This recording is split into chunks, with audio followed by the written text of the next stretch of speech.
Gloire à Dieu. Je suis heureux encore de vous retrouver. Que Dieu vous bénisse. En tout cas, c'est une véritable joie d'être avec vous en cet instant. Seigneur, merci pour ce moment merveilleux que je passe avec mes frères et sœurs, avec toutes ces personnes qui m'écoutent par le monde. Et comme je l'ai dit, après notre première vidéo où nous avons parlé de Jésus, de la vérité qui était Jésus, parce que Jésus dit dans sa parole, vous connaîtrez la vérité et la vérité vous rendra libre. Et nous avons montré selon les Écritures que cette vérité, il s'agissait de Jésus. C'est Jésus qui rend libre. C'est pas d'avoir les codes secrets d'une science quelconque qui te rend libre. Si cela était si c'était ça la vérité, la plupart de ceux qui ont fait les découvertes scientifiques auraient connu la liberté. Mais la véritable liberté, nous la trouvons qu'en Christ. La véritable liberté, c'est Christ qui nous la donne. Mais cette liberté, elle est liée à quoi? Elle est liée, en fait, elle est liée à notre salut. Lorsque nous avons Christ, nous sommes réellement libres. Libres des forces de l'enfer, libres de la malédiction, libres de toutes sortes de condamnations. C'est seulement en Christ que nous connaissons la véritable délivrance. Donc aujourd'hui, j'aimerais aborder avec vous un passage que nous avons l'habitude de lire dans Jean chapitre 3, à partir du verset 14, il a dit ceci. Et comme Moïse éleva le serpent dans le désert, il faut de même que le Fils de l'homme soit élevé, afin que quiconque croit en lui ait la vie éternelle. Et le verset sur lequel je vais m'attarder, c'est ceci que tout le monde, presque tout le monde connaît. Car Dieu, verset 16, Jean 3, 16, car Dieu a tant aimé le monde qu'il a donné son Fils unique afin que quiconque croit en lui ne périsse point, mais qui ait la vie éternelle. Gloire à Dieu. Ici, nous voyons dans ce passage le Seigneur qui parle. Le Seigneur nous parle. Dieu nous parle par sa parole. Dieu dit dans sa parole, de même que Moïse éleva le serpent des reins dans le désert, il faut de même que le Fils de l'homme soit élevé, afin que quiconque croit en lui ne périsse point, mais qui ait la vie éternelle. La pensée du Père est très simple et est claire. La volonté de Dieu est claire. Dieu a un but bien précis. Dieu veut sauver l'homme. Mais pourquoi Dieu s'intéresse-t-il à l'homme? Pourquoi veut-il le sauver? Premièrement, il faut que nous sachions que c'est Dieu qui nous a créés. Quand nous lisons dans le livre de la Genèse, déjà à partir du chapitre 1, nous voyons la création. L'homme qui est créé le sixième jour. L'homme a été créé par Dieu. Et quand Dieu a créé l'homme, il n'y avait pas de péché. L'homme a été créé comme un être saint, un être qui est en communion avec Dieu. La Bible dit que Dieu descendait et communiait avec Adam dans le jardin d'Éden. Donc, l'homme est la créature de Dieu. L'homme est l'œuvre de Dieu. Et cet homme, ce qui va se passer par la suite, va tomber dans le péché. Parce que l'homme a mangé le fruit que Dieu a défendu de manger, le fruit de la connaissance du bien et du mal. Que ce soit le diable qui l'ait tenté, les faits sont là, l'homme a mangé. L'homme a mangé. Pourtant, c'est à l'homme que Dieu a parlé de ne pas manger le fruit. Mais l'homme a mangé. Et parce que l'homme a mangé, Dieu même dit, puisque tu as désobéi, puisque tu as fait cela, à cause de toi, en parlant à l'homme, la terre sera maudite et c'est avec souffrance que tu iras vraiment la nourriture de la terre. Voilà. Et Dieu même avait dit que le jour où tu en mangeras, tu mourras. C'est vrai que Adam est mort 900 ans après.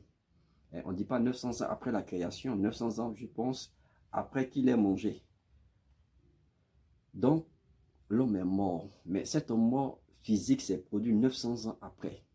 Mais il y a eu une mort spirituelle, ça dit sa communion, sa connexion avec Dieu.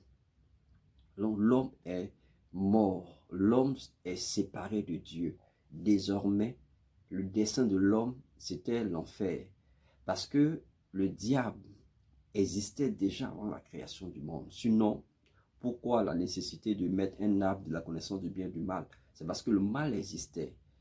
Donc Dieu, cet arbre euh, était comme une, euh, une porte que l'homme ne devait pas ouvrir, parce que le fait de manger le fruit, c'est comme si on cédait notre monde au mal. Et c'est pas comme si on a cédé notre monde au mal. Et c'est ce qui s'est produit. Donc, l'homme pêche.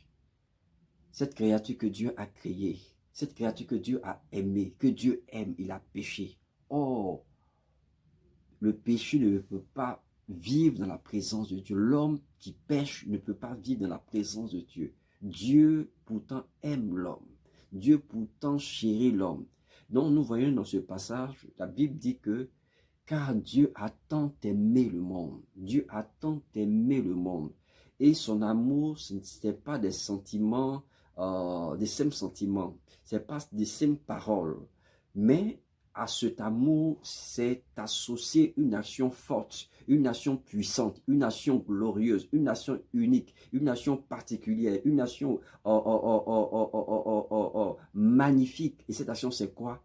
Il a donné son Fils unique. La Bible dit que c'est le seul Fils que le Père a. Il l'a donné afin que quiconque croit en lui ne périsse point, mais qu'il ait la vie éternelle. J'insiste, c'est vrai, nous pourrons parler de beaucoup de choses. Oui, mais pour l'heure, je pense que la chose la plus importante dans la vie d'un homme, c'est de connaître le Dieu véritable. C'est d'avoir l'assurance de son salut. C'est d'avoir l'assurance de son salut. Est-ce que si aujourd'hui je quitte ce monde, est-ce que j'irai au paradis? Voici la question que l'homme doit se poser.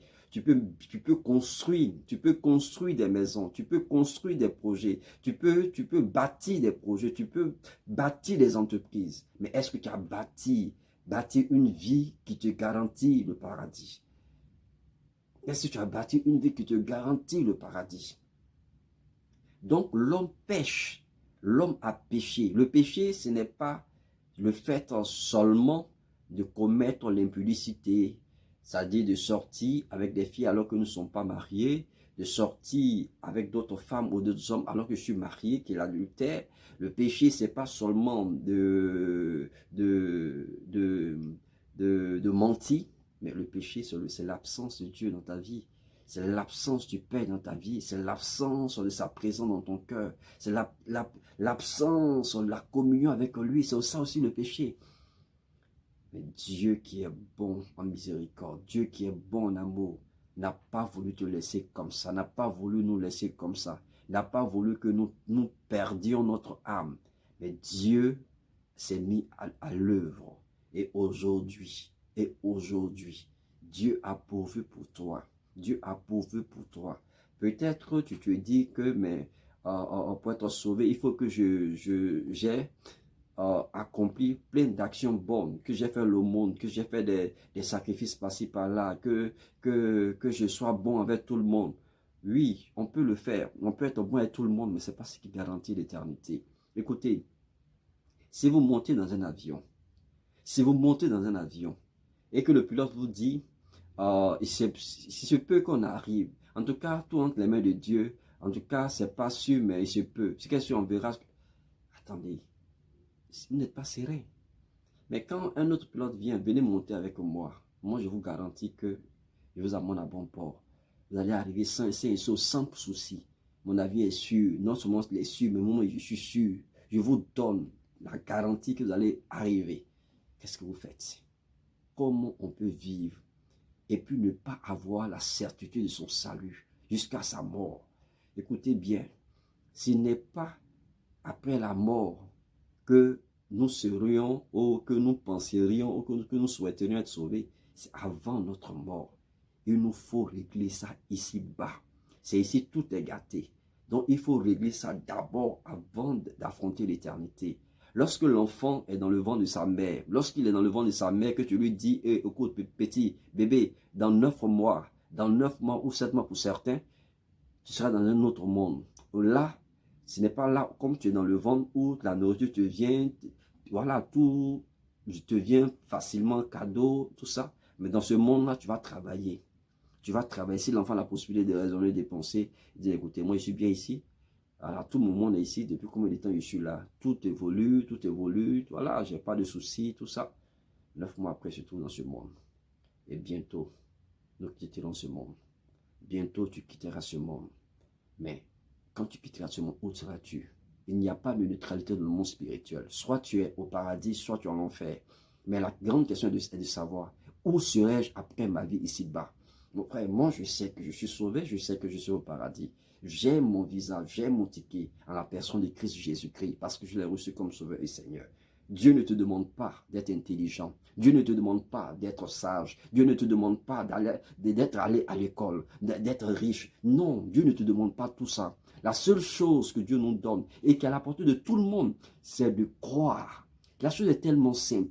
Voyez, le salut est tellement simple que nous la compliquons. Que certains se compliquent la vie pour ne serait-ce, c'est-à-dire se compliquent la vie seulement pour aller en enfer. Mais je suis là maintenant pour te dire, Dieu t'aime. Dieu t'aime, Dieu t'aime, il t'aime. La Bible déclare, Dieu dit que il t'a tellement aimé, il t'a aimé, oui, toi qui me regardes, Dieu t'a aimé, toi qui me regardes, il t'a aimé, il t'aime. Il t'aime, et pas ma voix. Entends la voix de Dieu, entends sa voix, pas ma bouche. Maintenant, entends sa voix. Il t'aime, il t'a tellement aimé qu'il a donné celui qu'il avait de plus cher, son fils unique, afin que quiconque, tu es un voleur, tu es un menteur, quiconque, tu es clair, tu es noir, quiconque, tu es court, tu es grand, quiconque, croit en lui, ne périsse point. C'est une parole certaine, mais qu'il est la vie éternelle. Mon frère, est-ce que tu veux vivre l'éternité? Alors si tu veux vivre l'éternité, il suffit simplement de l'inviter dans ton cœur. Dis-lui, Seigneur, me voici, je te reçois comme mon sauveur et Seigneur. Me voici, je te reçois comme mon sauveur et Seigneur. Je veux te livrer mon cœur, je veux te livrer ma vie. Désormais, je veux vivre avec toi. Et tu verras ce qui va se produire. Il viendra habiter dans ton cœur. Je parlerai prochainement. C'est quoi? La nouvelle naissance, c'est quoi? Je parlerai de la nouvelle naissance. Mais je te parle de Jésus. C'est lui ta solution. Invite le Seigneur Jésus-Christ. Écoute, la religion ne sauve pas. Aucune religion sur cette terre ne te sauve. La seule personne qui peut te sauver sur terre, c'est Jésus-Christ. Jésus-Christ. La Bible déclare que Dieu l'a souverainement élevé. Lui a donné le nom que dessus de tout nom. Jésus est le chemin. Jésus est la vérité et Jésus est la vie. Tu vas au paradis, viens, accepte Jésus. Il te montrera la route, il te montrera le chemin. C'est lui le chemin. Quand tu acceptes Jésus, voilà ce qui va se produire. Dieu te pardonne tes péchés. Dieu te pardonne tous tes péchés. Toutes les malédictions, toutes les condamnations des ténèbres, des puissants des ténèbres, toutes sortes d'héritages maléfiques dans ta vie. Dieu enlève cela. Dieu enlève cela. Je parlerai de cela prochainement. Dieu enlève cela. Tu deviens enfant de Dieu. Tu deviens enfant de Dieu. Tu deviens enfant de Dieu. Et le paradis est ta nouvelle demeure. Et c'est pas tout. C'est pas tout. Non seulement Dieu te pardonne, il te purifie, il te lave, mais il fait de toi son enfant et tu donnes aussi son esprit. On en parlera dans les détails la prochaine fois. Mais ce qu'il faut comprendre aujourd'hui, c'est qu'il est nécessaire, il est urgent pour toi. Si tu n'as pas encore accepté Jésus comme Sauveur et Seigneur, il est urgent pour toi de l'accepter maintenant, de le recevoir maintenant dans ton cœur. Christ est ta solution. Jésus-Christ est ta solution. Tu as besoin de Christ dans ta vie. Tu as besoin de Jésus. Tu as besoin de le recevoir. Oui, accepte Jésus parce que l'enfer est une réalité. Que tu le crois. Écoutez, ceux qui ne croient pas à l'existence des États-Unis. Ceux qui ne croient pas que les États-Unis existent, qu'il y a un État qu'on appelle États-Unis, ça n'empêche que l'État existe. Ta croyance ne change pas la réalité spirituelle, que tu crois ou pas, elle existe, l'enfer existe et le paradis existe. Écoute-moi bien, l'enfer, le paradis existent. La seule question de savoir où tu seras après ta mort. Écoute, il ne s'agit pas de dire oui, mes parents sont de telle religion, mes parents sont ceci, de cela. Tu es responsable devant Dieu. Tu es responsable de ta vie, de ton éternité devant Dieu. Et il est temps pour toi. Il est temps pour toi de décide-toi maintenant. Décide-toi. Décide-toi. Cherche, cherche. Cherche, cherche, cherche. Dieu t'aime. Il t'aime. Et à cause de cet amour grand qu'il manifeste à ton égard, il a donné Jésus-Christ, son Fils unique, pour que tu aies la vie. Reçois Christ maintenant. Reçois-le dans ton cœur. Alors, si tu veux, ouvre ton cœur maintenant. Je vais prier pour toi. Je vais prier pour toi, Seigneur. Étends tes mains sur ce frère, cette sœur. Oh, étends tes mains. Étends tes mains, Saint-Esprit. Permets qu'il te reçoive. Permets qu'il te connaisse, Seigneur. Je prie maintenant que le Saint-Esprit leur apporte ta révélation afin qu'il puisse marcher avec toi au nom de Jésus-Christ. Amen. Sois béni. Que la grâce de Dieu repose sur ta vie. Que la grâce de Dieu repose sur ta vie. Je dis souvent aux gens, nous sommes créés à l'image de Dieu. Si tu as une oreille, c'est parce que Dieu a une oreille pour entendre. Si tu as une bouche, c'est parce que Dieu a une bouche pour parler. Si tu as le nez, c'est parce que Dieu aussi a le nez pour sentir. Hein? Alors, parle-lui, il va t'entendre. Demande-lui, il va te répondre. Appelle-le, il va te répondre. Dis simplement, Seigneur, voilà, ce monsieur, regarde ce qu'il dit, regarde ce que cette connaissance dit. Alors, moi, j'ai toujours prié, j'ai toujours fait ceci, j'ai toujours fait des aumônes, des sacrifices. Je pense que mes bonnes actions sont plus grandes. Écoute, si tu considères tes bonnes actions, tu iras en enfer. Tu iras en enfer. Je te parle sérieusement. Dieu, il est vivant, il est réel. Parle-lui, tu vas voir. S'il ne va pas se révéler à toi. Demande-lui de te montrer vraiment la voie, parce que toi, tu vas au paradis. Que Dieu te bénisse. Et à très, très, très, très bientôt.